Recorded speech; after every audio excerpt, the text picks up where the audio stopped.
You think you're strong, but if your hands are weak, your forearms are weak, you're not. Your hands connect you to the world.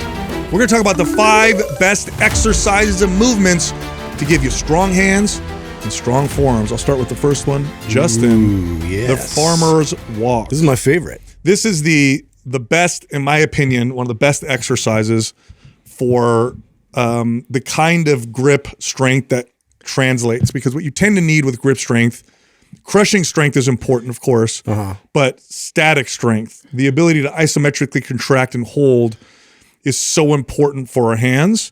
And a farmer's walk trains that effectively. Yeah, and you really feel that when you're doing compound lifts and you have to get through a lot of reps and to maintain that kind of composure and strength. That's definitely a skill that you can work on and build. So farmer carries, it's a fantastic exercise for that because now we're getting that isometric contraction, but we're extending that and then adding variables of movement in there. So I'm so glad you said that, because someone might be like, well, why can't I just hold the dumbbells? Which you can just hold dumbbells, but the walk includes the rest of the body. And what makes that so good is that you want to be able to exert strength with your grip while doing other things, because that tends to be what happens when you're using your grip, right? Yeah. When you're using your grip, you tend to have to also do other things like pulling or pushing. And so a farmer's walk, and it also, look, the shifting of the weight also makes each dumbbell a little heavier as the weight moves through space. It does, train a little bit of a posture. It does. I mean, and that's the thing. I think a lot of people don't realize just like those little variances and those factors that kind of pull you left to right or twist you. It fatigues you a lot faster than normal. So if you're training that, and something like that happens when you're in a more static lifting situation, but you can control that, your body can react to that without exerting too much energy. It's like, man, you're so much more efficient at that. Yeah, and by the way, a lot of people believe that the only application for grip strength in the gym, or the reason why I should say, to be a little bit more clear, that grip strength is important for pulling movements only. That's not true. Now, of course, your grip is very important for pulling movements. All pulling movements involve you grabbing something, whether it be a handle or a bar or a dumbbell, and your grip needs to be strong enough to support the rest of your body. But a lot of people don't realize that a weak grip will also impair your ability to press heavy. Mm-hmm. Your weak forearms and a weak grip will make it harder to press. Now, if you don't believe me, look at the top power lifters and how they wear wrist guards or braces when they're pressing ungodly weight. Really, if you have a weak forearm and wrist and your hand is weak, then that will limit you in every upper body exercise that you do. Yep. More so in the pulling movements, but also in the pressing movements. And you can do this test yourself. If you tend to do overhead presses or bench presses and you don't think too much about your grip, next time you press, do this. Squeeze and crush the bar while pressing, and you will feel stronger. Yeah. You end up lifting a little more as a result of it. It's actually amazing how many more muscle fibers you can recruit by having that real solid, tight grip. And it's that irradiation effect, right? We see that play out, and to be able to tense up and brace, not only is it more protective for your spine and everything else, but too, it adds in like a 10% more output. Yeah, so irradiation is a term that refers to how the central nervous system, I guess for lack of a better term, fires. Mm-hmm. So if I were to do a leg extension with one leg, I would exert a certain amount of force. If I were to do that leg extension and then tense up my whole body while doing it, I would exert more force. You could test this yourself. You could squeeze something with one hand as hard as you can, but try to keep every other muscle in your body relaxed besides the ones you need to squeeze, and then repeat it by gritting your teeth and squeezing the rest of your body, and you're going to feel much stronger. You can measure this. You can get a dynamometer. That's it. You can get a dynamometer, test it out for yourself, do one with everything relaxed, then do one with and by the way, your body naturally knows this. This is why when you exert maximal effort, you tend to tense up your face, grit your teeth, and involve the rest of the body in an effort that might not even necessarily need the rest of the body, because the central nervous system fires more powerfully that way. So gripping the bar, squeezing it when you're pressing, that's part of what you're getting. Did I tell you I just started to wear a mouth guard like training right now? It make a difference? It makes a big difference. And mainly because I've noticed that like my teeth have been a big issue for me, and I've had to go to the dentist so many times now. I'm like, I got to do something. I'm cracking teeth and I'm grinding at night, and I'm, you know, so I'm like, I guess now that I'm really trying to kind of push and exceed my limits a little bit more, like I should probably consider that. Is it for lifting, or is it like a football one or a lacrosse one? No, you know, for right now, I should probably mold one and bring one just for training. But I've been using like my night guard, just as like, you know, a placeholder for the meantime. But to that point you're bringing up though, like when you really kind of bite down and, you know, use all the masseters and use these muscles in your neck, and like, it all translates into more power output. It's crazy. Of course. Today's giveaway is the Super Bundle. That's a lot of MAPS programs. Here's how you can enter to win that. Leave a comment below this video in the first 24 hours that we post it here on YouTube. Make it a positive comment. Subscribe to this channel. Turn on notifications. One of you will win a Super Bundle. We also have a sale this month on some workout programs.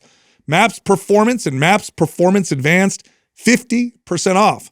Go to mapsfitnessproducts.com, but use the code MARCH50 for that discount. Here comes the show. All right, so another great exercise is another isometric hold, but it's with a different grip.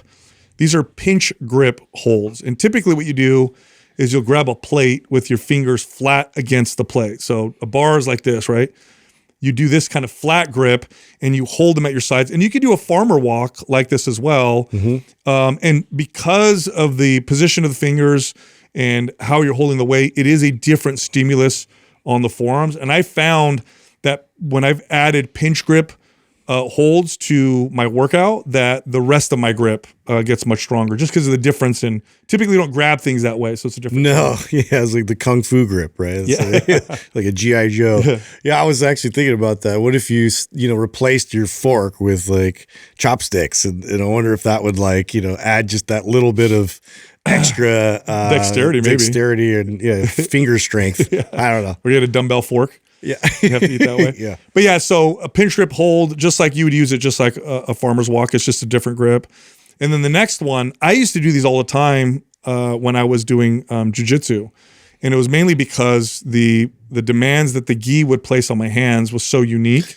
Yeah. So I could get my hands strong in the gym, but gripping a gi, gripping cloth, it was totally different. It placed more pressure on the ends of my fingers. Sometimes the cloth would gather differently. It would be different sizes of grips if I got a lot of cloth or a little bit of cloth, or if I wrapped it around my hand. And so what I started doing was bringing two towels to the gym, and I'd hang them over a pull-up bar, and I'd grip the towel and hang or do pull-ups. And that strength, not only does it strengthen your hands like nothing else, very painful, by the way. If you've never done these before, they're very difficult.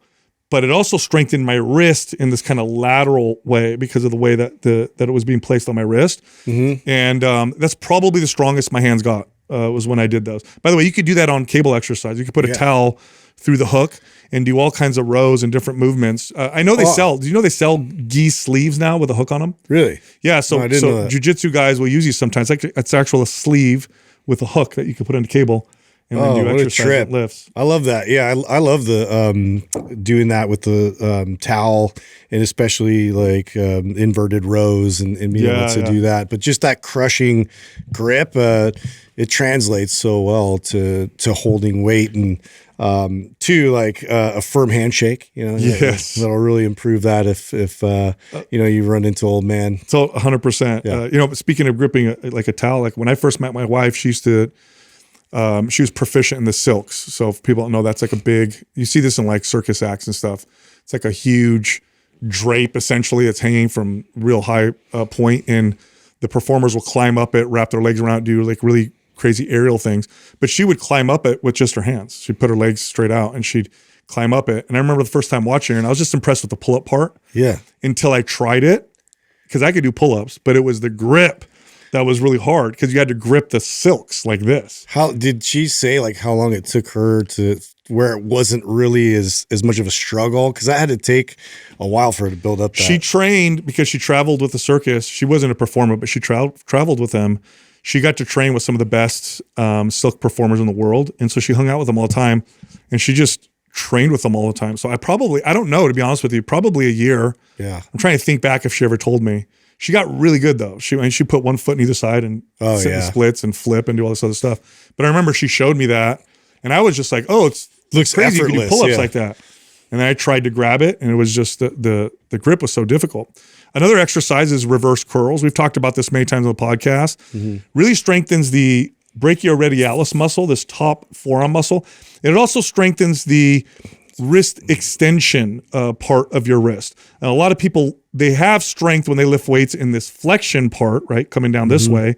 But in this extension part, they tend to be really weak. And you know this if you go try to do a reverse curl and you find that you can't do very much weight at all, or you can't move your arm the next day. Especially that pronated position. Yes. You rarely will make that movement happen. Yeah. By the way, this is I used to do these with my tech workers because it helped them a lot with carpal tunnel because of they were always in this prone position with their hands on the keyboard. So and it becomes imbalanced, right? They get too strong in just that one direction. It dominates and creates an imbalance. Yeah, and you would think to avoid that, but we would do a little reverse curls or Zottman curls, and it would fix, 80% of their issue just from doing that. Lastly, we have behind the back wrist curls. So these are forearm curls, but with the barbell behind your back. This is an old school bodybuilding movement. This develops the meaty part of the forearm flexors. And it's just a great exercise for developing that muscle. And all of these are great options. Now, the next question people often ask is like, when? Yeah. When do I add these? So here's the thing. If you're not using wrist straps, your grip's getting some work by lifting weights. You don't need to add a ton to get your hands, especially in the beginning, to get your hands to get stronger. So I suggest picking one of these and doing like 2 to 3 sets at the end of your back workout once a week. Start there, and by the second or third week, you should see significant strength gains. And then if you want to scale up from there, but what people tend to do is they tend to go, "Oh, I want to get a stronger grip." Then they program in like a full hand and forearm workout, and they on top of their regular workout. Yeah, and they just overdo it and fry themselves out. And then you have all those tools that people use that you can use. I have a pair here. These grippers like this is like real inexpensive. You buy them on Amazon. I love these for grip strength. Really easy to overtrain though if you just do them all day long.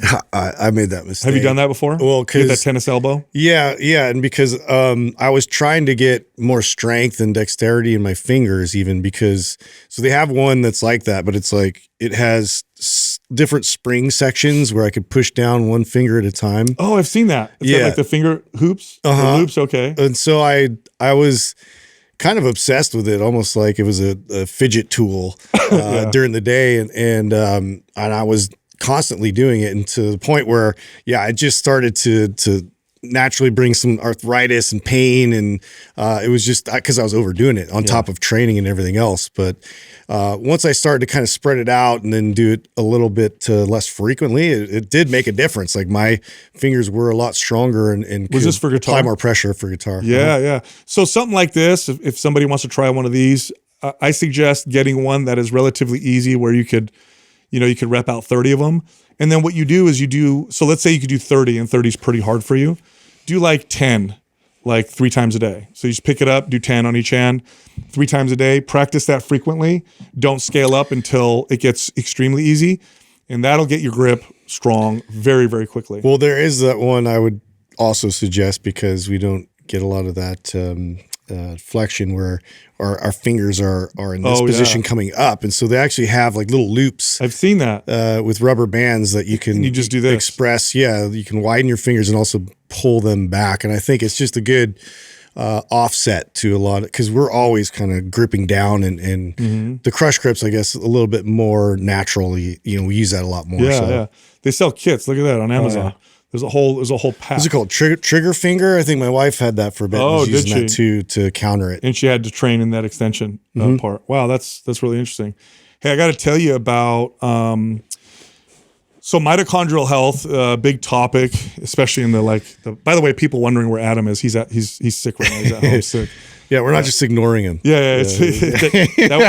He would never not talk this. I was gonna say that'd be hilarious if he was just sitting there the whole time. No, his whole family got influenza, and they know this because the person who gave it to them tested themselves and they got tested positive for influenza A. By the way, I sent him thymosin alpha, the peptide. Oh yeah. But I think it was too late because he was already really sick. You got to use that like early on. Does that help a lot with the immune system? Oh, dude, it's incredible. Yeah. Oh, it's incredible. If like you feel like you're getting sick, you start using it. And they used it so when COVID was going crazy, there were a lot of doctors that started using thymosin alpha and were reporting that it was preventing quite a bit of problems. And then, okay, here's a little conspiracy theory. They made it so you couldn't get thymosin alpha, which you can get it now. Yeah. But during that period of time, they're like, no thymosin alpha. Is it the same? Because I've also heard of VIP is one. No, different. That's a different peptide. Different. That's a different one. Also good for the immune system. But thymosin alpha is like at the top. Yeah. For immune system health. So it's like I always have it, and in case I'm going to get sick. Which, by the way, did you know that you can Uber? You can do courier with Uber? No. Yeah. I did not know that. Yeah, because I was on the phone with Adam and he's like super sick and he's got a fever in and out. And I know that Max and Katrina were super sick. And I'm like, oh, this isn't good. So I'm like, I got thymosin alpha and I was trying to figure out a way to get it to him. And then my wife's like, I think you can Uber, you could do courier. Wow, that's She's like, smart. you did it before. I'm like, I did. So I said, yeah, dude, I can literally send anyone anything by Uber. It's crazy. I mean, it makes sense because they're gave driving and. Well, when I was doing it too, I was thinking to myself, like, it was like in a. You're not gonna like mail it. It was like in a brown paper bag. You know what I mean? Oh, yeah. And it's got like syringes in there. So I'm hooking them up. It's injectable. Yeah. And I'm like, I wonder how many like. Yeah, how drug many deals have drug gone down deals like have gone this? down with Yeah, these dude. Uber drivers? Yeah. Wow. So anyway, I sent that over to him. Interesting. Yeah, but he's still out. All right. So mitochondrial health. So we hear a lot about how optimizing your mitochondria is probably one of the keys to longevity. We see a lot of chronic health conditions and degenerative conditions that are at least coming from, maybe not the root, but many of them we think is the root, is this mitochondrial dysfunction, right? Mitochondria is at the heart of energy production for all of your cells. And when your mitochondria isn't healthy, you're not healthy, period, end of story. And what does that look like? It could look like a lot of things, but typically it looks like fatigue, inflammation, weakness, and then it looks like chronic health conditions. So this is why all the biohackers talk about it. This is why methylene blue is like this big talked about thing. Apparently it's really good for mitochondria. Oh, I got to tell you a story about methylene blue. So I don't have a ton of experience with it. You can look at, if you we've just recently been experimenting with it. Yeah, and you can look this up if you want to read up on it. It's been around for 100 years, and it's a MAOI inhibitor, natural one. So if you're on an antidepressant, you don't want to necessarily take it. Could cause problems, but it improves energy. It's good for your brain health. This, that, and the other. All the things they say about these types of compounds. But anyway, I've been experimenting with it. One of the side effects of it is, because it's blue, is that you pee blue. Yeah. So is noticeable. So I was at home, and it's blue pee. It's not like a little blue. It's blue pee. It fills the bowl up with blue. Yeah, dude. Yeah, it's legit. Looks like someone washed the toilet. Like you use the scrubber. Yeah. So I go to the bath. So I'm at home. I'm upstairs with my wife. We're getting ready for bed. She's, I don't remember what she's doing, brushing her teeth or something. And I'm peeing, right? And she doesn't know I'm taking methylene blue or whatever. So I'm like, oh, babe, come look at my pee. Bro, she was freaked out. What the F are you doing? What are you taking now? I'm like, oh, no, it's not a big deal. It's not good for your liver. Yeah, you're going to die. You're freaking out. She was totally freaking out. Like, no, it's normal. It's not a big deal. Yeah. You take too much stuff, which is just true. 100% true. You're like, I'm not denying that, but anyway, it's healthy. But methylene blue, I've been reading you pointed this out, articles on combining it with red light therapy. Yeah. Because red light therapy, what does that do? It enhances your mitochondrial function. So I actually looked it up, how they work together.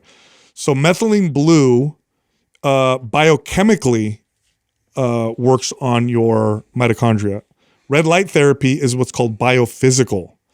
So what that means is your mitochondria will actually feed off of red light, a special kind of red light, not any kind of red light, but a special kind of red light that you'll get from like our partners at Juve make red light panels that do this. And you got to get the right kind. You can find some that they're not the right intensity, they're not the right wavelength, or it's really weak. You have to use it 15 times to get the effects that you would get from like Juve once. But anyway, if you get the right kind, that kind of red light, when you shine it on your body, it literally feeds the mitochondria. Yeah. So you brought this up off air. I looked it up, and so now in combination, what does that look both? They're like, do these together, and you get this really amplified effect of energy production. I heard from your mitochondria. I'm remembering now. It was a podcast I was listening to, a biohacker, and he was kind of bringing this up, and he just kind of was throwing numbers out there. I don't know necessarily that it was like a legit study on it yet, but like he was trying to claim that it was almost like a 65% increase of the effect of the methylene blue because of the red light. Wow. Yeah, in combination with it. So it like really magnified it. But again, like I said, there's no, he didn't pin to a very specific study, but it was interesting that, it did, again, they're looking into it in terms of like studying the effect of it together. Wow. Look at that article Doug brought up. The title of it, Red Light Therapy and Methylene Blue May Promote Brain Health. The combination shows promise for mental health treatment. You know, there are, when it comes to things like depression and anxiety, there are psychological causes, right? Like I don't have purpose in my life, meaning I'm aiming at the wrong things. I'm, those types of things. But then there's also physical causes of depression and anxiety, like poor health, obesity, inflammation, mitochondrial dysfunction. So this is talking about treating the physical roots of some of those things. Because, sometimes, I don't know, sometimes you see this quite a bit. People with anxiety, depression will see a significant reduction just because they're healthier. Oh, yeah. Yeah. Like their life circumstances didn't even change. It's just they got their body's functioning better. Their brain's working better. Brain's working better. Yeah. You get more blood flow. So they're healing more. Yeah. There's a lot of those just healthy habits like contribute to just a better operating brain. Yeah. So, and red light therapy by itself in studies has been shown to be beneficial for both anxiety and depression. Mm-hmm. Basically anything that will improve from improved mitochondria has been shown in studies to be positively impacted by red light therapy. And by the way, these studies go back some of them as far as the 70s. Yeah, I was going to say 60s, but 70s for sure. Yeah, they go back a long way. So it's not something new. Anyway, speaking of my wife, I got a funny story for you. Okay. So we go out to dinner Friday night. It's our date night. And she had bought this dress, and we were in Hawaii recently, and we found this store that she really liked, and she bought this dress. It was just smoking hot dress. Like she just looked gorgeous in it. And by the way, it's funny. I don't know if this ever happens to you. Like she puts on this dress. I'm like, oh my God, wow, you look so good. Like you look incredible. Like hot. Like you've been holding out on me. Yeah, no, I mean, I'm like, I always tell my wife that when she puts makeup on. I'm like, oh my God. Oh no. Well, who are you? No. It's all right. She still looks great without it, but she rarely does it. So who is this? Who's this lady of the night? No.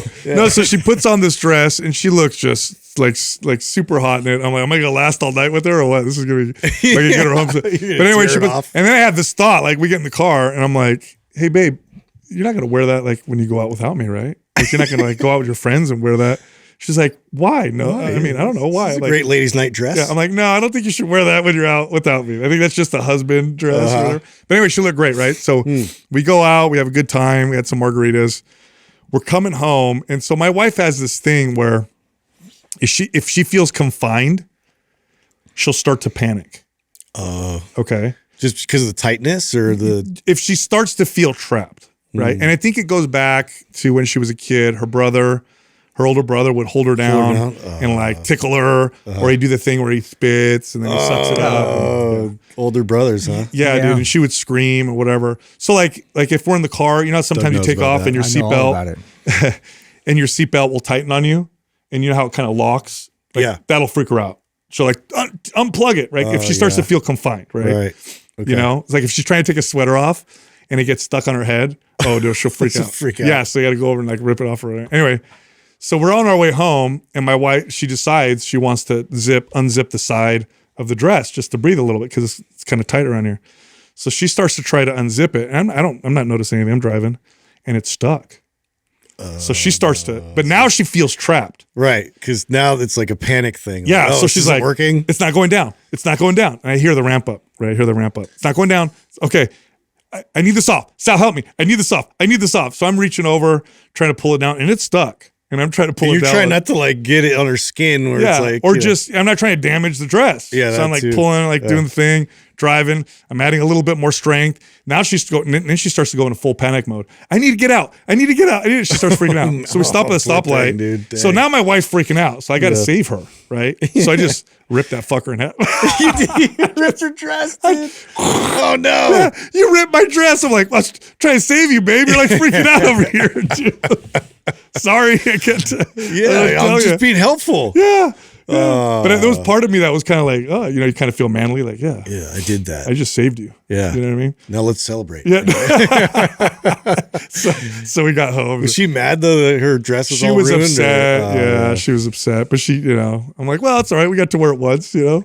Yeah, there's been a few of those that like you get to wear it once and then it's like it just it gets trashed. That doesn't happen to me, dude. I wear the same things over and over again until it's too late. You know what I mean? I can never find. Yeah, I'm always trying to look at opportunities to take Courtney somewhere where it's like you got to dress somewhat formal, and it's just like that's a hard thing to find. It's like, where do you go to, like a play, or like where do you go where you're all like, you know, suited up?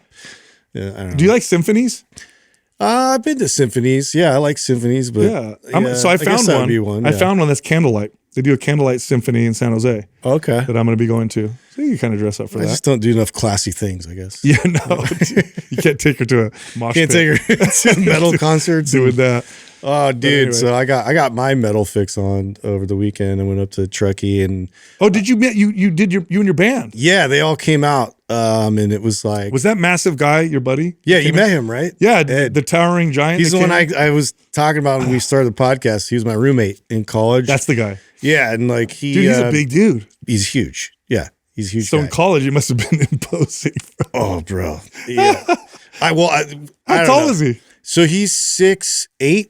Yeah, dude. I think he's 6'8". He's a big boy. He's a little bit taller than my dad. And I don't know if that's weird, but I always, you know what's weird about that? I was always friends with like really, you know, giant guys like that. Like, I don't know what that means about me, but it was just like, because I like to test, you know, my strength and all. And so I would usually like try and wrestle him. And like, I was reminding him of one time I actually got him and he's like, oh, remember that? I'm like, oh, but you remember the big indenture in the wall? Because I caught him right as he was getting out of his room, and I picked him up and kind of threw him into the wall, and he left this huge indent in the wall. And then of course he, you know, like grabbed me and like held me up, and I was like kicking. So, but it was like, I remember that one time I got him. You know? And it's like the same thing with my dad. That's so funny. Yeah. So you guys went up and you played? Yeah. Yeah. So he's the drummer. My other friend's a big guy. He's another guitarist. And then my friend Andrew. So Adam and Andrew. And so we all were in a band in college and had all these aspirations and whatnot. And then it was just like we went on our own separate ways, but like are still really good friends. And Andrew's been able to maintain a pretty decent career as a musician, and he does like, you know, worship and you know, songwriting and stuff within his church, and also goes to like Nashville all the time and plays like solo projects. And so he's like really talented, super talented. He's the talent, and so is Adam. They're both the talent. And then me and Ed were like just bringing it back, and I've been playing with him here. He lives down in San Luis Obispo area. Okay. And so we just started to kind of get our chops back. And so we met up this weekend and wrote a couple songs together, recorded them. And new so songs? It was fun. Yeah. Brand new. It was like a trip. What are they about? About being old dads. You know? Really? Yeah. No, one of them. But I was like, that makes perfect sense if you wrote a song about. Yeah, one of them was, but it's like it's still metal. So it's like, it's not like sappy or Is anything. it angry? Not necessarily angry, I want but to hear them. the other one, the main one that we recorded, I showed Doug. It was for like I had an idea for a kid show a while back, and this was kind of like a fun metal version of like, you know, Saturday morning cartoons, how you had like Mighty Morphin Power Rangers, like Voltron, and all that. So it sounds just like that, but a little more metal. Oh, wow. And you have it recorded? Yeah. Okay. Are we allowed to share it? I mean, we can. Once I get it mastered and all that, I'll put it up and I'll send a link. What's the name of your band? So we were Bloodshed Promise, but now the kid version of it, dude, Bloodshed Promise. Bloodshed Promise. Check us out on SoundCloud. Yeah. What's it called now? Yeah. So we were like, if it was like the kid show version of us. Yeah. It was 5 feather death punch. No, instead of like 5 finger death punch, it's 5. You took out the finger, not the death. Yeah, It's a kid's bad name. Yeah. This will make it's it more for only the kid-friendly. cool kids. Yeah, okay. That's awesome. We might have to change that part. Yeah, that's awesome, dude. Yeah. Good. Was it fun? It was really fun. We had a blast. We like it. That's the thing. It's like, what else am I gonna do? Get drunk and destructive, and you know, this is like us geeking out and like being, you know, collaborating. And what do you guys do? Do you guys get together? So is it just all day? You guys just play? Dude, yeah, it's because we all. Oh shit! That's my old. Is that my old band song right there? A little surprise. I I wrote would that expect song. it to be up there. Yeah. Wow. Yeah, Expect it to start playing. I'm going to be listening to these.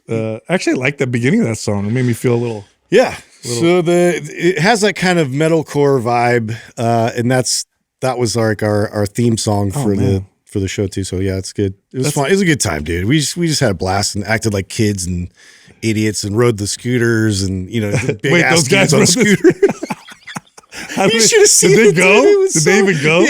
We're all going, and then my friend Ed's in the back, just like we had to wait on him a bunch, dude. The engine broke. Yeah, I was like, I think you hit capacity there, bro. Oh man. Yeah. Speaking of funny stuff, did you see the who is it in the WNBA that wants to call for a strike? Oh, so I saw it was. I don't know her name, but she has like a podcast, and I think it started there. I believe. What is so? I mean, how out of touch with reality can you possibly be? Yeah, they're subsidized. So the WNBA is subsidized by the NBA. In other words, money that the NBA makes, they give. They're trying to keep it going. Yes, the WNBA able to continue. Yeah, it doesn't make much money because it needs to be subsidized. Nobody watches it, and you have these girls. What's her name? Angel Reese. Yeah. Okay. They're coming out and saying we're going to go on strike to secure better pay, and they're talking about like gender gap and whatever. Here's the thing: nobody watches. That's why. Yeah. If more people watch, they'll make more money. Well, it's not a male female thing that there's some kind of discrimination. It's like nobody watches. Yeah. No. Not. Yeah. I get that. That's crazy. I think her angle, though, I was trying to listen, was that new girls coming into the league are making better contracts, and so she's kind of been in the league for a while, and so I think this was her way of like trying to renegotiate, you know, for some of the older veteran players. But I don't know. Yeah, you're right. It's a bleeding sport. Like it's not. Doing well. Like it's propped up by the NBA. So, but I mean, Caitlin Clark, right? Is her name? Yeah, it brought a lot of new life and new eyes and attention into it, and so She they got a just lot of need hate more of too, those. though. What's that? Didn't she get a lot of hate from a lot of the players? Yeah. I don't follow She did any of it, but I just loosely, you know, I'm interested in athletes in general. But yeah, she actually, I mean, brought it. You know, when you have like one like electric player that comes in and like really kind of sparks interest, like she had that factor. And so if anything, they should be embracing that and like, let's get more people in the seats. And, you know, hopefully like that develops, because that's the thing too. It's like, I'm not trying to hate on the girls trying to have, you know, a sport and like do something, you know, to work up to that point. You know what nobody likes though? Nobody likes it when you're in a position, in a lucky position. You're actually getting paid to play Yeah. a sport. Right. You're getting paid to play a game, which nobody likes to hear. nobody gets paid to play a you know? game except for the most rarest of individuals. So you're getting paid to play a game that's also being subsidized because you guys can't make enough money and you're complaining. You just don't have a lot of leverage. Yeah, you so got she's nothing. She's getting ripped on social media. Yeah. Everybody's hammering them on social media, which is just not, like. Yeah. You got to be realistic. Like with the league, it's like it's not in the position right now. You don't have any leverage going into the negotiation. No, So, not good. Yeah. I'm going to talk about withdrawal for a second because I'm now what's today, Monday? Oh my God, I forgot you were off caffeine. I'm off caffeine. I'm now on so I started on Wednesday. So how many days is that now, Doug? 6 days? 6 days, yeah. I'm 6 days, How you feeling, zero dude? caffeine. Caffeine withdrawal is nasty, dude. It's pretty funny that we take this drug every day. We don't even think about it, Yeah. but it's addictive. There's classic withdrawal You get from headaches. it. The LD50, which is the dose needed to kill half the people. I don't remember what the number is. What's their LD50 on caffeine? 200 or something like that. Which is it's not a high number. Meaning, it could happen. It pretty can be, easily. in fact, people have been killed. People die from caffeine all the time. Especially the powdered form. Well, yeah, that was a huge problem. Yeah, because kids were not realizing that it's dosed in milligrams, not grams type of deal. Mm-hmm. But, and then when you go off of it, it's so hard to go off because it's a daily ritual, it makes you feel good, then you need it, type of deal. The lethal dose of caffeine is what? What does it say? It's 192 milligrams per kilogram of body weight? Yeah, 150 to 200 milligrams per kilogram, yes. Okay, so that's a big dose, but still, it's within the realm of possible. 10 to 14 grams of You'd caffeine. have, but not through drinking it. Yeah, so okay, so it's safer than I thought, but nonetheless, it's a classic drug. So withdrawal sucks. So I looked up withdrawal stats on different substances. So with caffeine, I'll look it up for you right now. Caffeine withdrawal can take up to 2 weeks, so I'm probably still feeling it. Yeah. I was about 400 milligrams a day, which is not super high, but for me, that's pretty high. Opiates. How long do you guys think that the withdrawal for opiates is typically? So it's about, it could be up to 2 weeks for caffeine. So with opiates, by the way, the numbers I'm giving, there can be a wide individual variance, obviously. Well, So yeah, it's and just how general. long were you addicted? Right? Doesn't that play a factor? It does, and I haven't gone on a break of caffeine in a long time. Right, but for opiates too. Oh, like yeah. That's like, so I would imagine that's quite a bit longer. It's actually not as, I thought the same thing. It's not. Really? From what I'm reading, on average, around 2 weeks is when you're over the worst of it. Now, the difference is opiate withdrawal is painful. Yeah, like your whole body suffers. You have no painkillers in your body. Remember, when you're taking opiates, your body down-regulates its own production of those natural painkillers and those receptors. So you've outsourced it. So then you go completely. off. Now you have no natural painkillers. Your receptors are all shut down. You are feeling every bit of everything. That's why it's so intense. Super intense. It's supposed to be one of the worst. Like people have described it as the worst flu they've ever had in their entire life, nonstop, can't sleep, all that stuff. So it's really, really bad. But they said 2 weeks is when I looked it up was about the average, So if you worst of it. cold turkey it, Yeah. like you could get through about 2 weeks. 2 weeks is the worst of it. Yeah. Nicotine was up to 3 weeks. Now, nicotine is, especially in cigarette form, super hard to because as I was reading Wow, these, I that's was reading about, than nicotine opiates. can last longer, the withdrawal. Nicotine's really hard though because from what I've read, the frequency of use. So I'm smoking several cigarettes a day. It's the short acting nature of it and the fact that I'm using it so often that I'm not just building a physiological dependence, but there's also movement, action, and behavior. Oh, the associated Yes. parts to go with that. This is why you'll hear cigarette smokers take a nicotine lozenge, but they'll still say, I miss bringing the cigarette to my mouth because it's a trained behavior. So nicotine itself is addicting, but cigarettes are more addicting. Where does because of that. cocaine factor into that? I don't look it up. We got to look up cocaine withdrawal. I don't look that up. Yeah. Alcohol, 3 weeks withdrawal. Yeah. Alcohol is one of the only ones I know of that you could die if you go Yeah, it's cold turkey. dangerous, right? Yeah. Is it organ failure or what happens as a result? Your neurons can't fire properly. So you'll literally die if you go off cold turkey on alcohol if you're really, really bad alcoholic. Yeah, so that's a real nasty one. And then cannabis, what's that say for? Cocaine, 3 to 4 weeks, up to 3 to 4 weeks. Okay. And then weed or cannabis is up to 4 weeks. By the way, a lot of people don't know this. Let's say you quit. This has actually happened.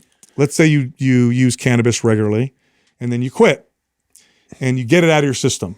Okay, so 6 weeks out, no cannabis. I go take a THC test, and it shows that I'm negative. And you're like, cool, I'm negative. And you stay off of it. And then you're like, I'm going to lose some weight. I'm overweight. So you start cutting your calories, working out, you lose 20 pounds. You can actually test positive for THC again. Oh, wow. Because it's fat soluble, it gets stored in your It's fat. in your fat. That's right. This has actually happened to people where they've lost weight and it was within months of them quitting. Like in a test? Yes. Oh, wow. Yeah, and it showed up on one of their tests, which is kind of wild. I'm so lucky that didn't happen to me. I told you my dad tested me when I was growing up. Yeah, you did. Yeah. You did. So anyway, and then just reminding me of our sponsor, Rock Recovery Center, which, by the way, they're still doing that sponsorship. This is the most. It's so awesome they're doing. It's that. the most generous thing that any of our sponsors, I think, has ever done. What's the price tag on this? Like 50 grand? 50, yeah, it's up there. Somewhere along there. It's like a scholarship. You go there, you can enter to win if you go through our link. And if they pick you, you're there and they're taking care of you and they're getting you off whatever you need and they're covering the cost, which is crazy. So $60,000. $60,000. Yeah, that's pretty wild. Anyway, all right, I looked something else up that I thought was kind of interesting. Red versus white wine. Okay. Do you think there's a difference in health, you guys? They say there is. Yeah, they say, right, because resveratrol in the red wine. Yeah, in the red. They say there's a little more health benefit to that, but I'm curious, what did you find? So there's speculation, but this study looked at cancer risk specifically. Okay. And so they did a meta-analysis to look at cancer risk between red and white wine. The consumption of white wine was associated with a 22% increased risk of skin cancer. But not red wine. Really? Yeah. Huh. Yeah. Now, do you think there might be, I was thinking about this, I'm like, could it be the wine or could it be how people consume the wine? Are people more likely to drink outside in the sun white wine than they are red wine? Is that probably a thing? Well, red wine, I think, is a lot more paired with meals and obviously with like red meat and steak and like you're inside dinner and inside, and at night you'd probably be more likely to drink red wine. And white wine, I think you could make a case people would probably drink because you typically you drink it more chilled. Yeah, and so it's cooler like in the summer or like outside in the sun. I'm wondering. It could also just be the maybe there is a protective effect in red wine that's happening. But I was trying to think of like the behaviors and consumption. And you're right, white wine. I'm not a wine drinker, but when I think more people drink that chilled and outside when they're out, like outside of the beach or the pool or something like that. Yeah, what do they call those? In cannabis and CBD, where in the plant it has those terpenes. Yeah. I wonder if the tannins or whatever in wine, if there's different type of protective or some kind of like other values from that. Yeah, interesting. I don't know. Yeah, but anyway, that's what they found. They found that at least when it comes to cancer risk, red wine is a little better. I don't think they're either one of them's good.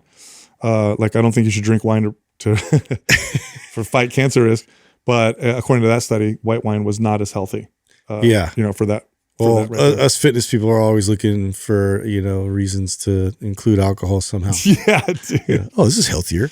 Oh. Dude, I drank a little bit over the weekend, which I never do. And we had margaritas on both days, Saturday and Sunday. Not a lot. I probably had a grand total throughout the whole day, 2 or 3 each day. Okay. But spread out. Yeah. Totally feel it. Oh, you feel it? Totally feel it. Oh, God. I just don't feel good. Yeah. I just don't feel good. I know, just as like pussy. Yeah. So you challenged me not to drink for Lent. Oh, yeah. Is that what you did? Yeah, I'm doing it. Oh, right. So I've been experimenting with non-alcoholic type of substitutes for tequila and whiskey. Oh, really? For the hard alcohol? Yeah. It's making like an old fashioned with a whiskey substitute or a margarita.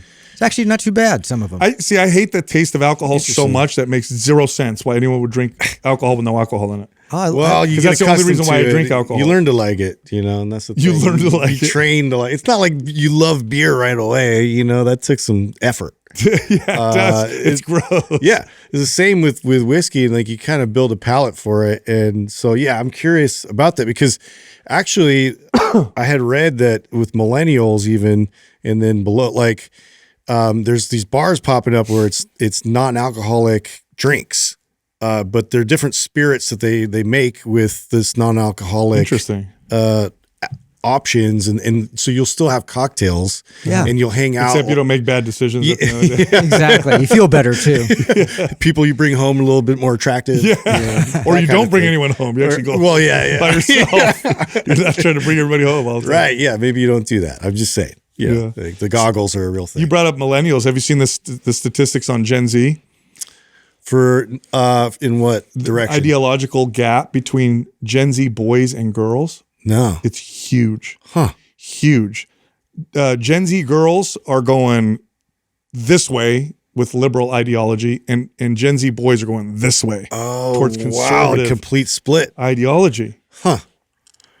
Well, I mean, it's interesting because it seems like one ideology favors, that, and then shits on the other completely. So it's like, it makes sense. Like boys don't really have anything there for them. Yeah. Like, let's be honest. Where's the appeal? I was thinking about that. I was thinking if it was a reaction, right? That the guys were getting sick of being told that they're toxic. They're horrible. They're horrible. Yeah. Yeah.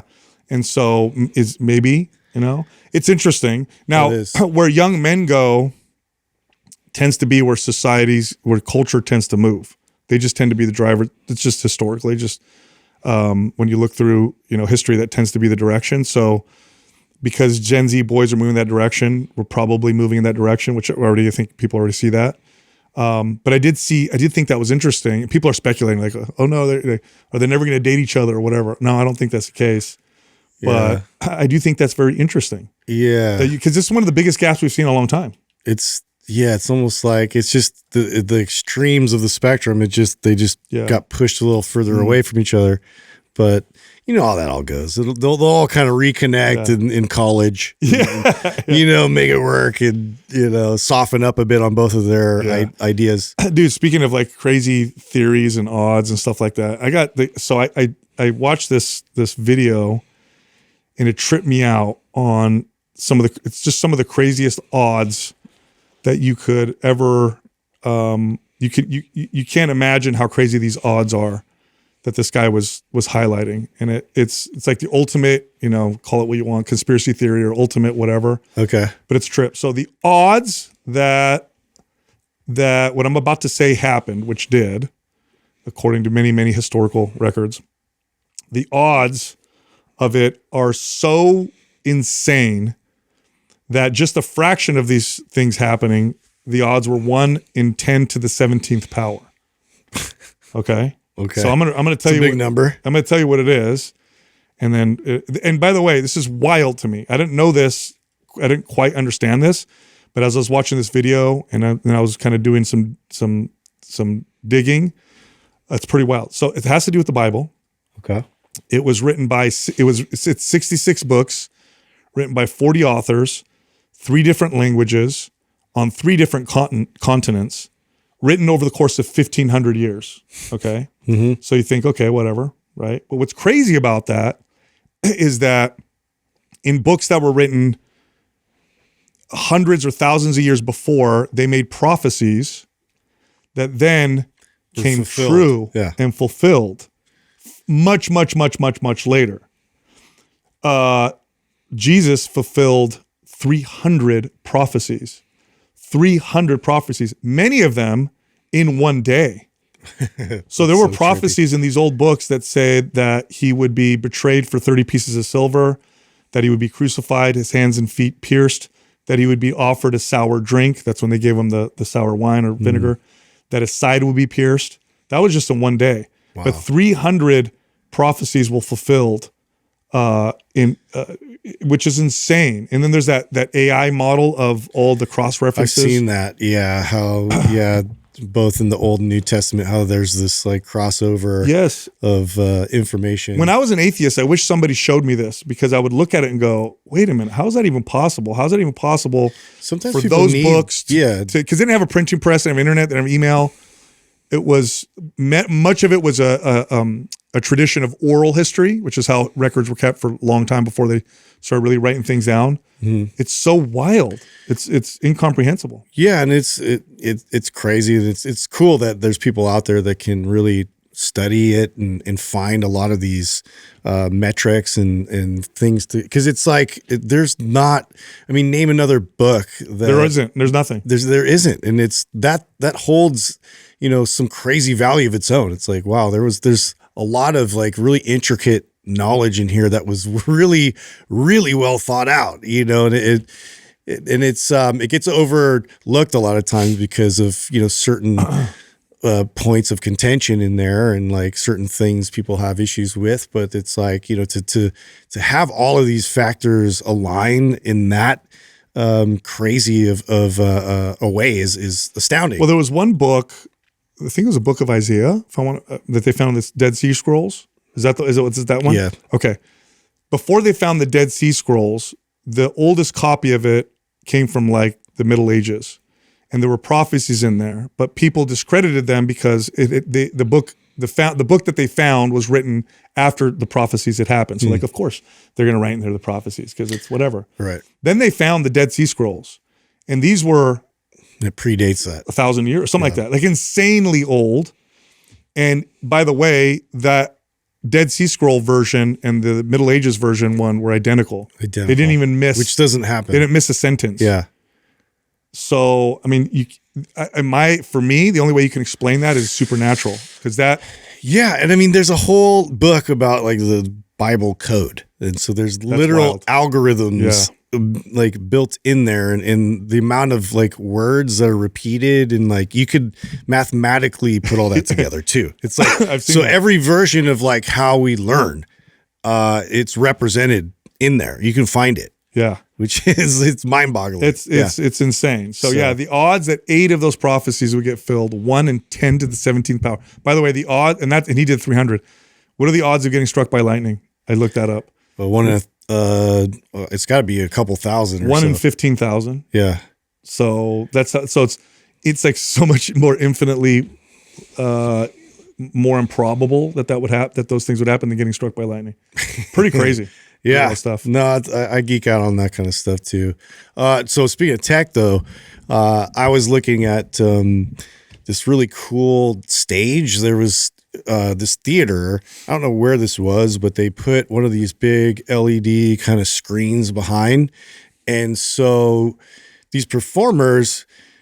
This guy was actually able to have like this stage prop. It was like a motorcycle, and he's on top of this motorcycle, and nothing's like really moving, but the screen shows this whole like chase with a cop kind of approaching him, and this is all like filmed ahead of time, but then he's acting it out, and so he's acting out that he's getting chased by this cop, and it takes you through all this crazy like visual. It's really stunning. And then he gets off the bike, and then he's climbing up on top of this like street light. But what it just showed was like there's a whole new dimension now that they can portray like in that kind of form of entertainment, where they could play with the screen to do all these things to interact with live performance. So live performance, screen, that's great. It interacts in a whole. It was tripping me out. Yeah, we'll have to put a link to it, but so you can kind of see what I'm talking about. I like live. You like live shows? I love it. I really enjoy them. Yeah, especially now too, because it's like I feel like that element itself is the only one that's not going to be able to be replicated. Like robots are going to have a hard time. Doing what we can do. They will, but it'll be a while. They will, but it's going to be pretty janky for a while. Yeah, totally. ButcherBox delivers grass-fed meat, crate-free pork, wild-caught fish to your door. This is healthy meat to your door at great prices. And if you go through our link, butcherbox.com/mind pump, if you're a new user, you'll get free ground beef in every box for the lifetime of your box. Plus, $20 off your first box. You just got to use the code MindPump. Go to butcherbox.com/mindpump. The code is MindPump. All right, back to the show. Trainers and coaches, come check out our webinars that we do for free at trainerwebinar.com. The last one was on building your business through social media. It crushed. They're all free. Go there and register. Our first caller is Rob from Indiana. What's up, Rob? What's happening, Rob? How can we help you? Yo, what's up, Sal? What's up, Adam, Justin, What's going Doug? on? Man, it's crazy to meet you guys. Long-time listener. And just recently actually got my wife to start listening to your podcast. So that's awesome. Right on. Nice. Yeah, no, but I was calling in because when you guys had that one call with Jay Campbell, me and my wife, we've been doing some peptides here and there. And so a lot of things, started popping up in our head. And so recently we started with Sema, and then now we're actually on Retta. And some of the things that we wanted to know is, we're also with the Retta, we're doing IPA and CJC. And so we're wondering right now for the IPA and CJC, should we take a break from that? Because right now we're doing it 5 days on, 2 days off. And so we were just kind of wondering, like, for that, do we have to take a break from it? And if we do have to take a break from it, is there anything you guys recommend that we should take while we're off this break? Okay, so your question. So the first thing Sal question for sure. what you're taking is the GLP-1, the ritatride is the one that you're taking. I'm assuming you're microdosing it because you don't look like you need to lose a lot of weight. Microdosing right now. Okay, and then CJC and is it IPA Maryland, both the combo? Correct. So those for people who are listening, those increased growth hormone secretion. Should you cycle off of them? And again, this is outside of my scope of expertise. This is just based off of what I've read and the people I've interviewed who are experts. Yeah. They recommend that you some of them recommend you cycle because of insulin sensitivity issues with elevated growth hormone, and some people say no, you're perfectly fine. So my question to you is, do you monitor your blood sugar, your fasting blood sugar? Do you look at insulin sensitivity? And do you watch those numbers? And I know you strength train, so that makes a big difference. Yeah. So the question isn't the answer isn't super clear. I know with some of the growth hormone ones like ibutamoren, they do recommend you cycle because they raise growth hormones so much. So how regularly would you have him look at his blood, and what would he be looking at? Every few months, and you look at fasting glucose would be the main thing that you'd be looking at. But Perfect. I've been told no, but I've also told maybe, probably a good idea. So wouldn't you say the safest bet is to monitor every 3 months, Of course. and then if you see anything elevated whatsoever, that's your indicator that you might. And want to whoever your cycle off. provider is, they should be looking at that anyway.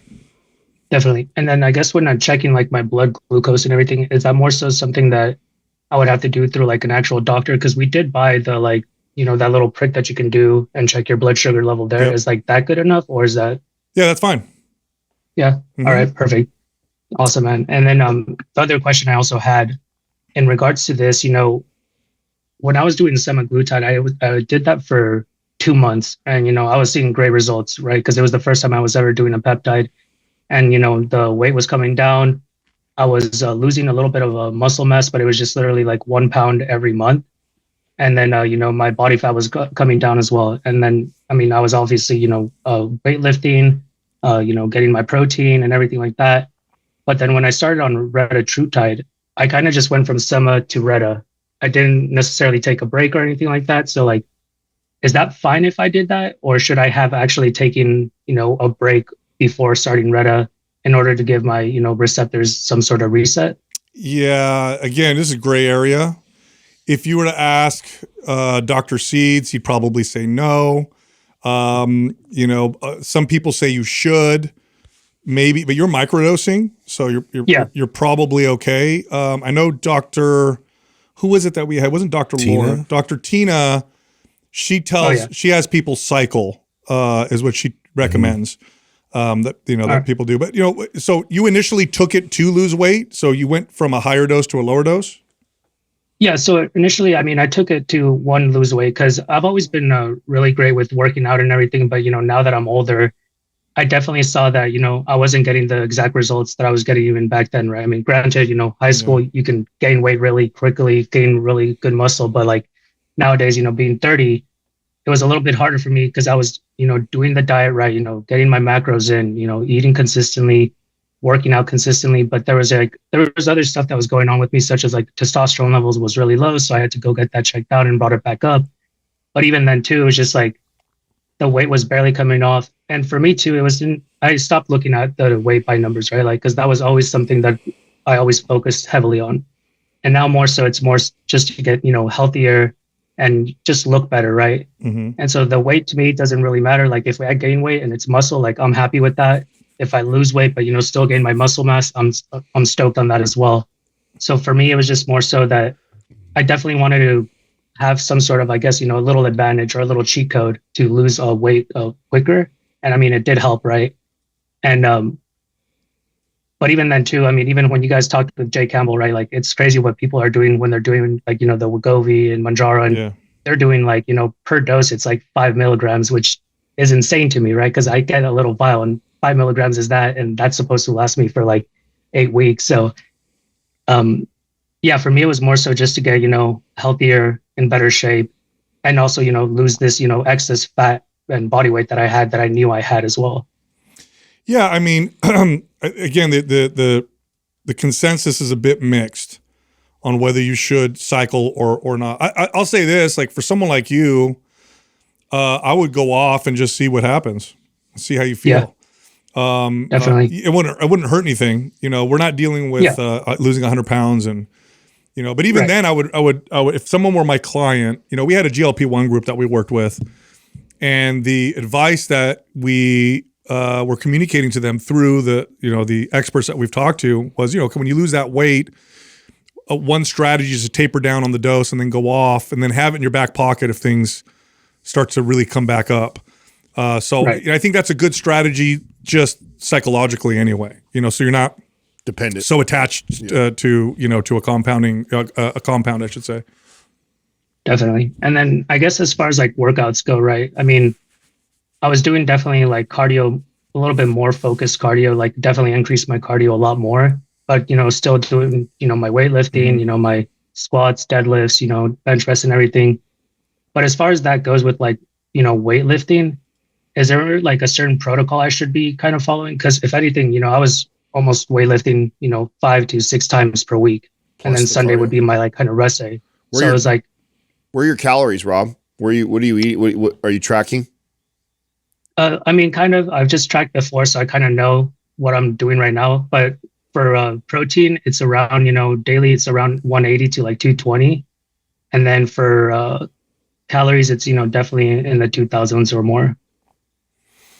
2000s or more? Like 2000, 2500. Okay. Yeah. Okay. So, I hear you have to judge. I mean, you've heard the podcast, so it's going to be the same for you that we would say to anybody. It would be based off of your performance, your strength, and how you feel. If you're plateauing real hard, if you're not feeling very strong, then I would try changing the programming. If you're working out a lot, you probably work out less. When you cut your calories, you should work out less. People tend to do the opposite. They tend to increase their volume when they cut their calories, but that's not a good idea. It's typically better to reduce them. Generally speaking, for most people, what you're looking at, and you sound like somebody that really tries to dial everything in. So you're probably looking at a moderate intensity, moderate volume most of the time with short spurts of higher volume, higher, type of intensity. So what does that typically look like? 3 or 4 days a week most of the time, sometimes 5 days a week, type of deal.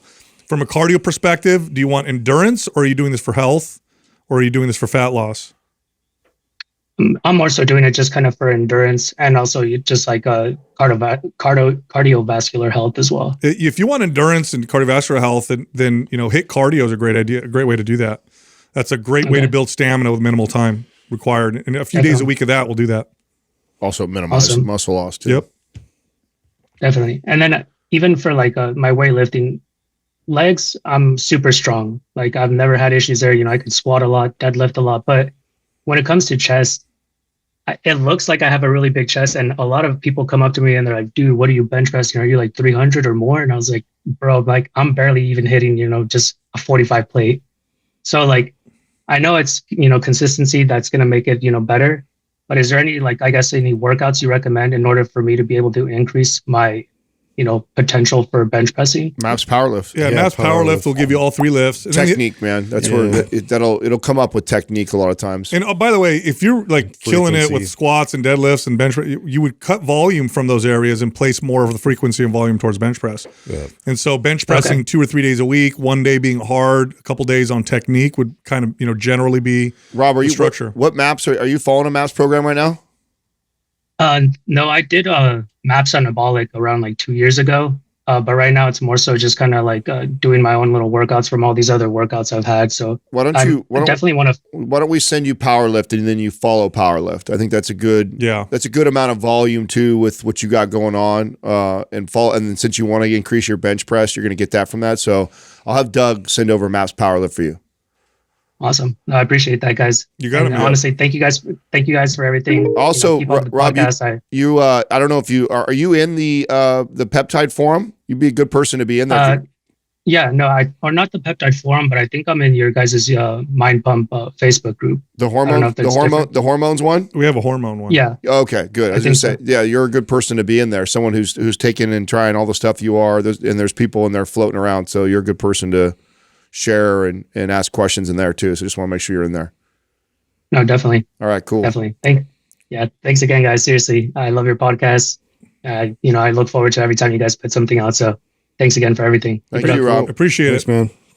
Anytime. There's a gray area. He's on all kinds of their stuff. It looks like. I know what I saw he. Sloop. It's like in what there. There's like this. You can use peptides and hormones in ways that improve your health, and then there's ways that you can use them where you start to move away from that more towards aesthetic and performance. Yeah. And so for people listening, there's definitely a gray area where you go from health to now I'm trying to really push the limits a bit. Now I'm not one to judge. I play with that. I play that game all the time. But that is what happens with those. That being said, regardless of what your goals are, you got to have the staples down first because the peptides aren't going to touch what diet, sleep, and exercise will do. Not even close. No. Not even close. Our next caller is Morgan from New York. Hi, Morgan. Hello. How can we help you? Hi, and I'm actually from Nebraska. I don't know why it says New York. Yeah, that's One of those end states. it starts with N. Yeah. Cool. How can we help you? So I am a fitness enthusiast, and recently I had a goal of improving my grip strength. So I ditched the wrist wraps, and I've been trying to fix my grip. But I keep running into like hand cramps during workouts, as well as I just have really bad calluses that are always splitting, it seems. And it makes it really hard for me to do deadlifts or even just dead hangs and farmer carries because my hands are the limiting factor. So I was just wondering if there was a way to kind of try to counteract that. I am an accountant, so I work a desk job, and I feel like maybe typing and stuff could have a factor on that. But yeah, that's just my question. How long have you ditched the straps? Probably about a year. Oh, good. And how long did you wear them for? Before that, I did all of my deadlifts with them. So, I mean, I'd done it like probably 3 or 4 years of deadlifting with the wrist wraps. It took me, I used wrist wraps all the time as a kid. And when I finally ditched them, it took me like a year or two for my hands to really start to catch up because it was such a deficit because I always wore wrist straps. So you're doing the right thing. As far as calluses are concerned, you got to file them down if they start to get in the way or rip off. You'll see this a lot with power lifters, that they'll do a lift and the callus will rip off. So you want to kind of keep them filed down so that doesn't happen. I also think it's badass that you have calluses. I love that. I know. More chalk, dude. Here's the deal. Like, the limiting factor is your grip. So there's two options here. One is that's the gauge as to how much weight you can use. Allow that to be. And you just allow that to build up. That's what I did. The other thing is you could train as long as you can without straps. And at the very end, if you need them, then you throw them on type of deal. Those are both, two strategies. The second strategy probably it'll take your hands longer to catch up to speed, but they're both okay. What I did was my grip was a limiting factor, and it just took a long time. It's just gradual. I mean, like doing what you're doing already and just extending that out. I mean, the other ones to express is the pinch grip and, kind of the crushing grip and, just to kind of incorporate that, not overdo it. So again, this is where too, if like that's a big focus, a lot of times people just throw everything on top of it and then it's too much stress for the hands in the grip. But to kind of alternate it and do more like of a pinch grip focus for one day or like a crush grip. So you get like a towel and you're doing, rows or pull-ups or, just expose your hands to different variations, different size. But again, gradually, not like all at once. Okay. Yeah. Yeah. Another thing you could do too is how often do you work out or lift? Too much by your standards, but I can tell the look you made when I said that. Are you working out 5-6 days a week? Are you not following a MAPS program? What's going on? I am. I've done a MAPS program, but yeah, I kind of just do a split right now. And what are you doing? 6 days a week? Yeah. Okay. Well, I mean, look, let me ask you this. Do you want to get stronger and see better results? Yeah. I do.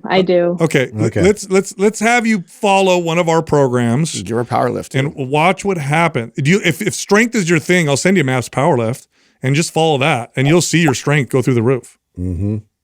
That'd be cool. I'd like that. I did performance a while ago. But powerlift would be cool. Yeah. All right. We'll send that to you. And I think old time strength would be cool too for grip, but that's my opinion. Yeah. We'll send you powerlift. If you like going off and doing other stuff too, old time strength is real fun too. Yeah. So that would be something good to follow up with. At least. But trust the process. If you've been listening to us for a while and you believe we kind of know what we're talking about, just trust the process and follow the program the way it's laid out. Give it like a few weeks and you'll see your strength go up for sure. Okay. Awesome. All right. All right. Thanks for calling in. Hey, thank you guys. Love all you do. You got it. I just to communicate because people, get real weird about wrist straps. Every time I do a post, it's like it pisses people off. Oh, really? Yeah. And you can wear them if you want, but here's the deal. Like, if you're doing an exercise and one of your muscles doesn't allow you to use more weight, that's the weight that's the weight that you can use. Lift. Yeah. That's what you can use. So that's the understanding around it. Now, I do understand bodybuilders who use wrist straps because they don't care about limiting factors, looking to maximally develop certain parts of the body. But whenever somebody tells me, well, I got to use, wrist straps for whatever, what I like to hear from them, and I'm going to sound like a jerk right now, is, well, you better be lifting some crazy weight then. Yeah. You're a guy and you're pulling 200 pounds and you need wrist straps? No. Mm-hmm. No, work on your grip. I'm pulling 600 pounds. Okay. No, that's the limiting factor. And if you bypass that, you're creating like less optimal recruitment patterns, and it's something that's going to stick with you. So it's a compromise. But again, to the powerlift or the bodybuilding side, they're trying to isolate muscles, they're trying to build and develop muscles specifically. They don't care about the function quite as much. Right. But that's a huge part of the process. So. Yeah, and they don't care about their entire body working together. I didn't give a shit about that. Yeah. So I wanted a thicker. You want to go on stage and look good. I want a thicker back at this point, and if my forearms are keeping me from doing that, then they're getting in the way of what I'm trying to do. So it made sense in that case. That's the only place I think it really makes a lot of sense. Or if you're in some sort of a competition that allows those tools. Yeah, like some strongman competitions, they'll allow you to use them for certain because then it makes sense. But other than that, it just doesn't make sense. I think at the bare minimum, a good rule of thumb for most people, if you already are, is at least do as many sets as you can without them and then save them for your top set. Right. It's like work up to, which is what I did for even in bodybuilding, I still did that. Like I would work my way up to like, okay, now I'm at that point where it is the limiting factor and I want to keep going. So, okay, I'm going to throw them on that last top set. So I think that's a good habit in itself, is at least do that. But man, it turned into like, gym rats or bodybuilder jewelry. It's like uniform. Yeah. You like wear them. It's like the belt was the same thing too. The belt, the wraps, the straps. Yeah, I feel the same way about belt, man. Like work on your core. You should be able to have that kind of strength and control to support yourself. Look, if you've been using them for a long time, it takes a while for your body to catch up. So, but look, I've worked out with rock climbers. I've worked out with construction workers. Your hands can get real strong, like really, really strong when you train them. And so what's happened is you've just allowed them to lag behind. But I've worked with rock climbers whose grip could support what a bodybuilder lifts, so. Our next caller is Dana from Washington. Hi, Dana. How you doing, Dana? How can we help you? Everybody. So I get right to the chase is that I have been trying to figure out a way to do back squats or front squats, and I'm wondering if it's a mobility issue more than anything. I'm sure you've read what I had sent in, which was that, I've been working out, I'm almost 54, and been doing weights, specifically trying to build strength for probably the last 5 years. I did have shoulder surgery. The right shoulder I had 20 years ago for bone spurs, but the left shoulder I had, my rotator cuff was completely torn and the bicep had fallen down. So that surgery I had in August of 23 and 22, 23, 20. Now it was 23 because we're in 25. And did all the things. Once I got to my 1 year of being good, fully repaired, and I just still can't get, when I do back squats, when I go out, it's like I can't go back far enough. And so like my girlfriend and I, we work out, we're on MAPS 15 right now. And even when I'll like back it up to the bar at the gym to try and get back there, it's like I can't, when I go back far enough, it's like more like I've got an arm workout than I'm getting my posterior chain. And I'm trying to figure out what if it's something I'm doing, if it's in mechanics.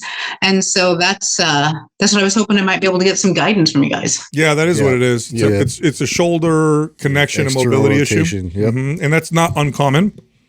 That's actually one of the especially with that injury. Yeah, that's one of the more common challenges that people will have with a back squat. So some focused work on shoulder mobility and strengthening. Do you have MAPS Prime or Prime Pro?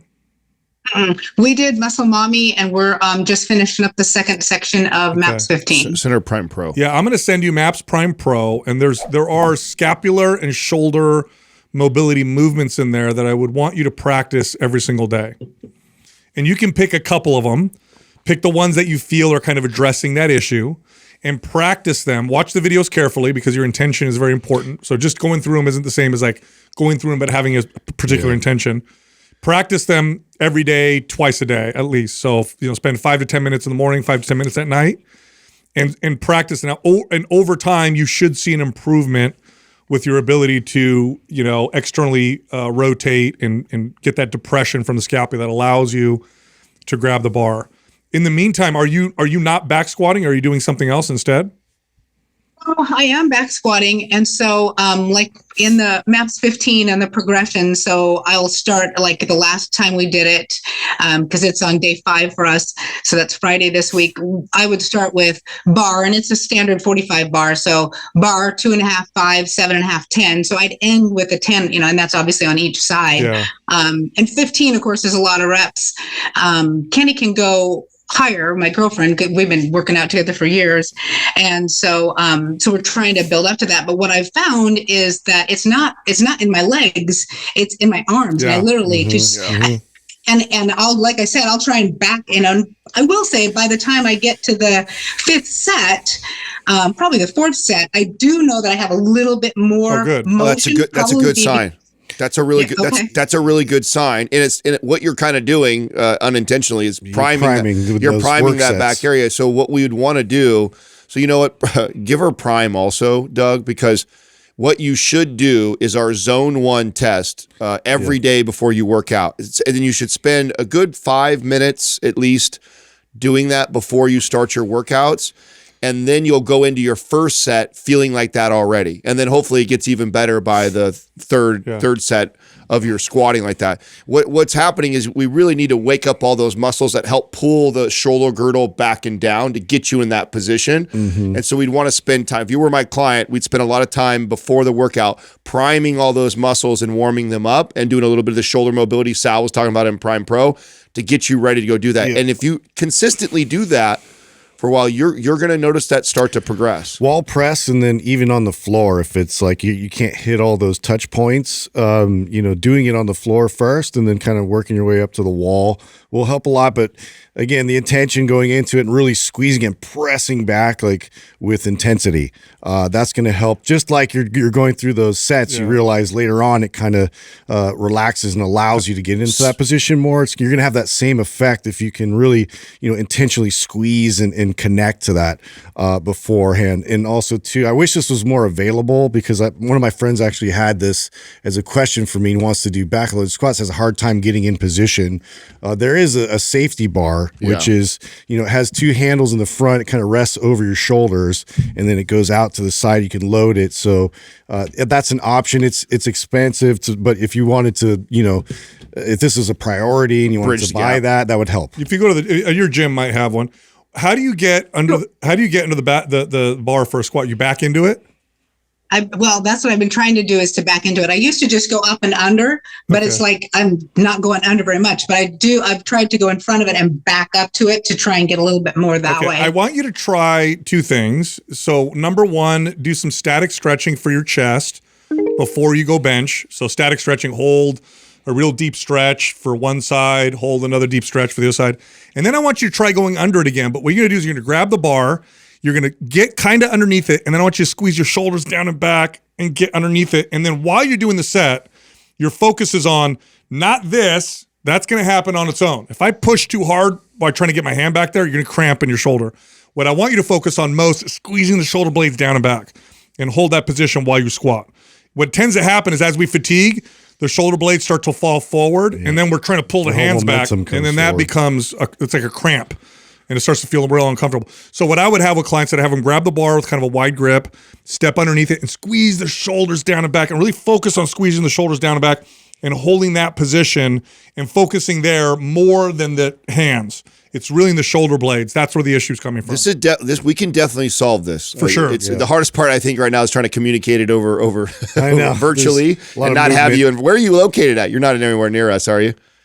No, I'm in Washington. It's funny because this morning, Candy says to me, "So when you talk to them, because she was, it was awesome that I got the opportunity. I really appreciate that." And she's like, "Well, maybe you could even take your laptop into your gym." I said, meaning because I have a gym here at my house. I said the problem with it is my bench is attached to, it's all one piece, so I can't get up and under it. When you squat, okay. All right. So, nonetheless, focus on the shoulder blades. Squeezing back and down. I want more than the grip. I want Doug to send her the Prime webinar where Justin takes you through the 3 tests. That's free. Yeah. So that's why I want to send her the webinar. So I want you to send her the webinar link. And then Justin takes you through a zone 1 test. This is the main test that we need to focus on with you. And that needs to become, really pay attention to how he cues it. And that's your warm up. That's how you warm up every day before you go in. And by the way, the more you do it, the better this will be. So you can even do it when you're not working out. Anytime you can just get up against a wall, practice this movement. You doing that before squatting is going to make a world of a difference. So that this needs to be a practice that you do all the time. That paired with what Sal is sending over, the Prime Pro, there's 2 movements in particular that I'd like to see you do, which is the wall circles or the scapula circles that's on there, and then the handcuff with rotation. Yeah. Handcuff with rotation, and between those 3 things, starting to practice those movements before your workout for sure, and then any other time that you're willing to do out throughout the day is really going to make a major improvement on that ability to get back down and hold those shoulder blades down like Sal was talking about. Okay, well that's perfect, because if nothing, I'm a consistent student, because I've learned over the years that's what maintains and that's what helps me hold my ground and go forward and not backwards. Yep, awesome. Yep, absolutely. Yeah, good job. Yeah, we'll solve this. We'll get to the bottom of this. Yep, this is fixable for sure. Perfect. Well, I appreciate that, and I look forward to that. And a good warm up routine and an anywhere routine is good for me too. Okay. As a work from home person, I take time during the day to do different things, so that'll be something to work into. Oh, perfect. It's beautiful. It's beautiful. We'll send that over to you. All right. Thank you so much. Thank you. All right. This a common issue, Very common. easy to fix. Yeah. Almost always. Yeah, yeah. Almost always. In fact, I can't think of a time. I could've Especially fixed this. when she gave away that You felt better at the end. by the She last felt set. relief. Yeah, the last set. It's just she just needs to prime. Yeah. You know? Yep. Next caller is Jade from Canada. Hello, Jade. How you doing, Jade? How can we help you? Morning. Hello, hi, thank you so much. I just wanted to say thank you for everything. Really big fans of you guys, so thank you. I'll just read my question straight off as I sent it. So I wanted to ask your thoughts on Hyrox. It's a competition and lifestyle kind of thing that you've not really discussed. I know you had Hunter on there a while back, but I'm really big on Hyrox. And as well as this, I have a more personal question. So I'm currently training for my 5th Hyrox happening in April this year. I've come a really long way. I used to struggle with eating problems. I only wanted to be really small and skinny, doing cardio and abs. I also was missing, sorry, it's too much information, but I was missing my cycle for about 5 years, which was not good. And now I look back, it's because of overtraining for sure. I took a few weeks off in August 2024 due to overtraining, and now it's come back, which is good. So I think I've been training consistently for about 5 years, and I've made some really great progress. However, as I get stronger, my running really suffers, and it's only because of leg and knee pain, not because of cardio fitness, because I feel like I can run forever. In terms of like personal information, I'm currently about 63 kilos. I used to be 56 from 5 years ago. I'm 5'10". I'm naturally really, really slim. I recently had a DEXA scan about 6 months ago, and my body fat is about 14% at that point, which I know is really low. I do about 20,000 steps a day, train 5 days a week, 4 weight training sessions, like probably lasting about 2 hours each. And I do 1 run a week. On my rest days, I do active recovery, such as walks and stretches. And I try to aim for at least 2,500 calories per day, about 130 grams of protein. And I take creatine, magnesium, and I'm on aspirin because I've had previous heart operations. I'm really worried about my running skills because the leg aching is really annoying me and it's holding me back from running. I also feel like I wake up every day at like 3 a.m. and I can't go back to sleep. Currently, I'm living in Canada, but actually, as of Saturday, I'm moving back home to the UK. So it's been a really stressful few, honestly, months. So I'm looking forward to moving back home. But I was wondering if all of this was to do with stress and overtraining. And am I living the most optimal lifestyle to make maximum progress with Hyrox? Are my calories enough? Is my protein enough? I do use vegan protein powder, but I'm not vegan. So yeah, any tips would be really good. I definitely have kind of come off the training for the past, honestly, few weeks because I've been so stressed with moving. And I've actually felt okay and I've not lost much progress. But yeah, just any tips would be very helpful. I feel a bit lost. So much to unpack right here. Really great information, by the way. so By the much way, to Jade, unpack. you sound like my navigation. You got such a nice voice with your English accent. Thank you so much. Thank you. So yes, you're overtrained for sure. Classic, Yes. classic. The sleep, Especially the period, sleep. yeah, that's all signs. Yeah, so what you if you want your pain to start to get better, you're gonna have to drastically reduce the volume of your training. You're just doing too much. And by the way, what's a great sign, and you said it already, so you see it, you've literally completely scaled back and doing nothing, and you haven't really lost anything. Yeah. So imagine how little you need to continue to do to maintain this great physique and fitness level you already have. You'll get better. You'll You actually will. get better results. You will get stronger, you'll get better, you'll feel better, you'll sleep better. This is your body, and the same thing goes for all the aches and the pains in the running. It's all signs of you're doing too much to the body, and you need to scale way back, and your performance will go up. Yeah, and that's hard for athletes to wrap their brain around that. Like, how could that make me better if I do that? Absolutely, because look at your body's telling you. It's telling you that you're redlining too much, and you've been able to take the time off, and you haven't lost anything. Like when we go back like 50% less of what you were probably doing. How far do you want to go with this? Because I could give you like the this is what you need to do answer, and I can also be a little bit kinder and give you kind of a step scale way to do it. Because I understand the relationship you have with exercise. I know you said you've reduced it, but that's your tendency and you're still there. You also mentioned you had some eating stuff in the past. It's all connected. It's all connected. For sure. Yeah, it's all connected. So all control stuff. Yeah. So how far do you want me to just give you what I think would be the best thing to do, and then we could take it from there? Yes, Okay. please. Yes, I that'd be great. think you need to back your training down to 3 days a week of strength training and just walk. And I think you need to get your body fat percentage up to about 20%. So we actually literally want to gain body fat, and we want to really reduce the training, and we want to stay there for a while and allow your body to heal. Because what's going to happen if you continue down this, by the way, you're able to perform in spite of the fact that you're overtraining, which tells me you probably have some really good underlying athletic. Yeah, you have some good athletic genetics underneath it. And athletes often get away with doing these things because they've got these great athletic genes that allow them to perform. Doesn't mean it's optimal. Yeah. But I mean, Amelia Boone is a great example. High performing athlete, had injuries, bone breaks. I mean, started suffering from bone weakening, even though she was a crazy athlete. That's the direction you're going. The direction you're going is you're going to start to notice hormone issues. You're going to start to notice things like osteopenia, whereas your body starts to break down. So if you're okay with it and you think you can do it, it's a big ask, because I'm literally asking you to dramatically change a lot of stuff you do and gain body fat, which for most people, that's like, what's wrong with you?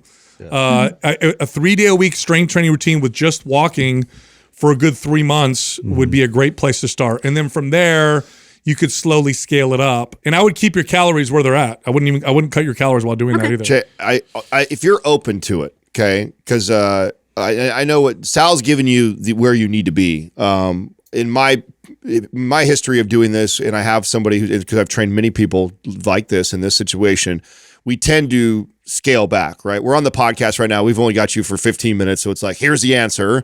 But we know that in reality, many times with a client like this, we have to slowly rip the Band-Aid off. It's not a just rip off right away, or else they end up reverting, going back the other direction because of whatever reason. We have our coaches and trainers underneath us that help people and train people.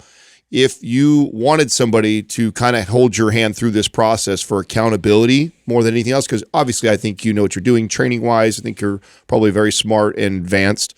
But I think more so the accountability of the bi-weekly check-ins and just checking in on you, where you're at, how you feeling. Here's what to expect. Here's normal. Here's what's normal. You're doing good. Reminding you that to the process. Maybe something you might want to consider, unless you feel confident that you could take the advice Sal's saying and you're going to go do it, and you're going to be okay with putting some body fat on and training way less than half of what you're doing.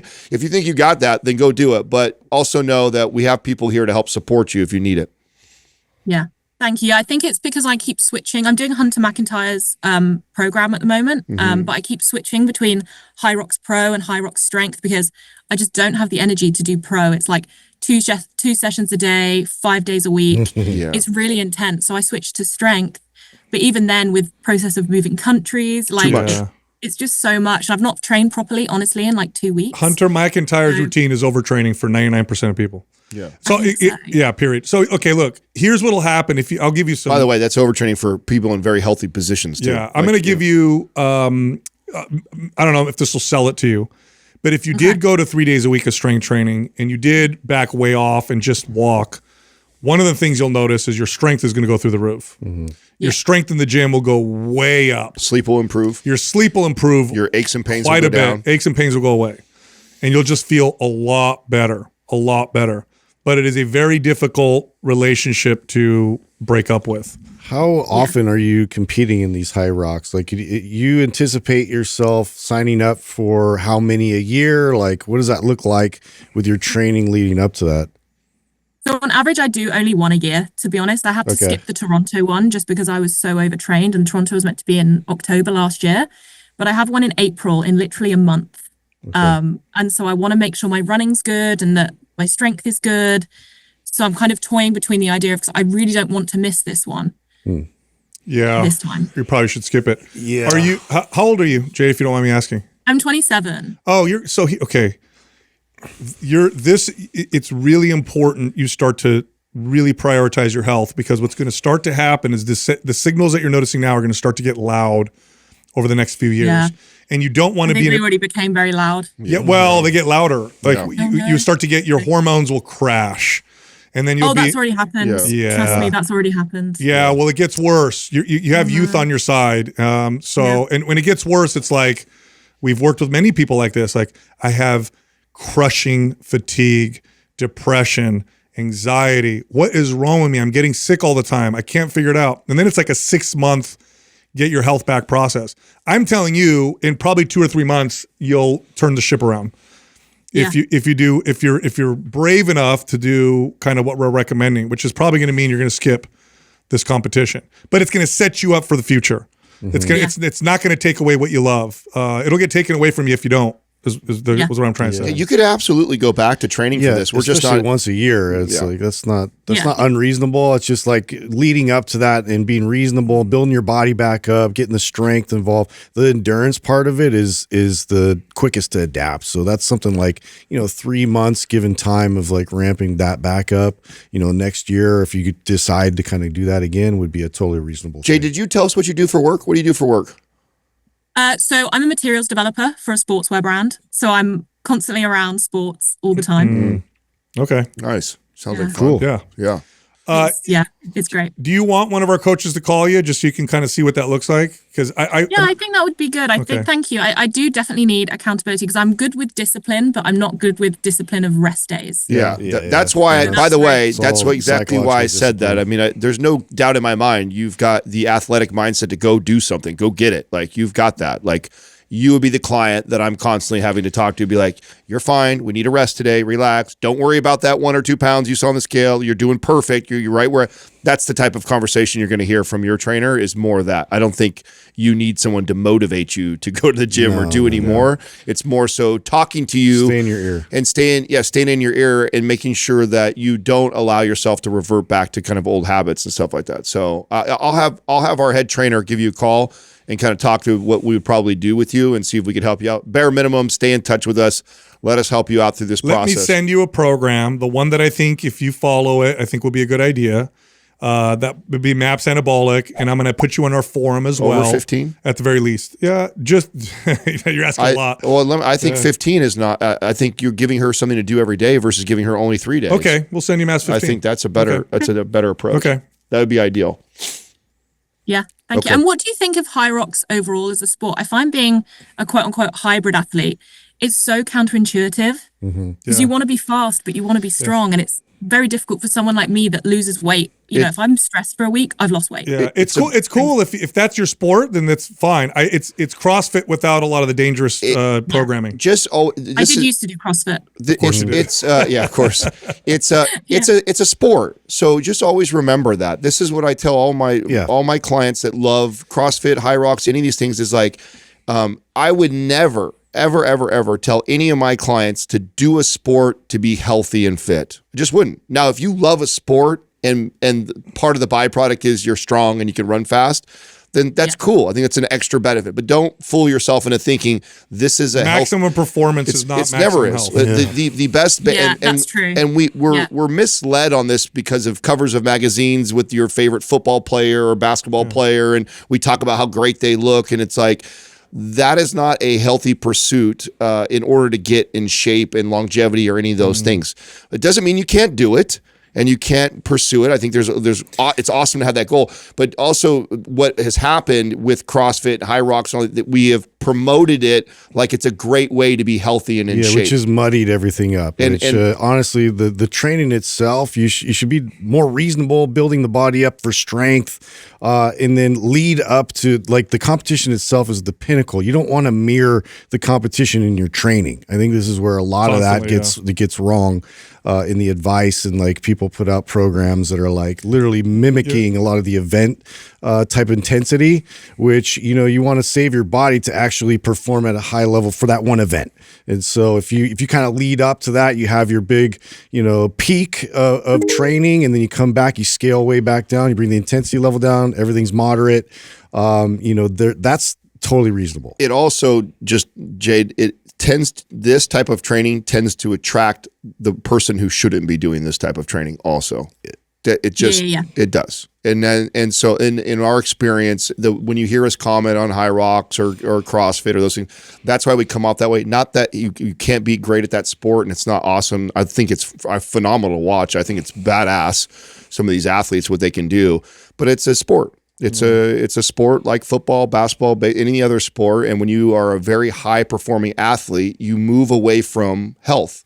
You're not healthy. You're not the healthiest you could be. You could be much healthier having a much more balanced approach. And what we always try and communicate is the things you love, which is probably being able to run and also be strong. You can have that. You can have that and not also have to train like a Hyrox athlete. Like you can get very strong and capable endurance wise and all the abilities that the sport gives you, but go about it in a way that is way healthier and better. Yeah. The irony is you're actually performing worse than you would because things are being overdone. Yeah. So you actually get better performance if you take a step back and rebuild a little bit and then go back to these seasons of training. Proud of you for asking, though. Yeah, really good. You know, proud of Thank you for. Thank you so much for your help. Thank you. I definitely take it way too seriously. You know, I know. We'll have our guy reach out to you, Jade. Hope to see you there. Thank you so much. I really appreciate it. Right. Thank you. Right. Thank you.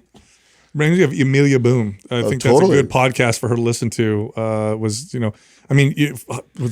She was the top athlete, in OCR. Yeah. One of the top female athletes. Amazing and accomplishment. Then injury after injury after injury, like weird stuff. Just can't maintain it. Can't keep up with your that. body breaks down and starts to destroy itself. Yep. And by the way, when you look at these top athletes, they're putting out these programs, they don't train like that all the time. And they also, that's their life. Yeah. So they take naps, they sleep during the day, they got all the optimal peptides and maybe hormones and all that stuff, and they're genetically gifted. So it's a tough one. All right, I know you liked that episode. If you did, check this one out. 30% body fat. For men, this is way too high. This is actually a bit high for women as well. So in today's episode, we're talking about how you can go from 30 to 10. What is 10% body fat? This is when you have a visible six-pack. Can you go from 30 to 10%? Yes, it's possible, but not if you guess along the way. So we're going to talk about how you can do that in today's episode. Now, there's a huge range, right, of like body types. Yes. Some people can run a little bit heavier or a little bit higher body.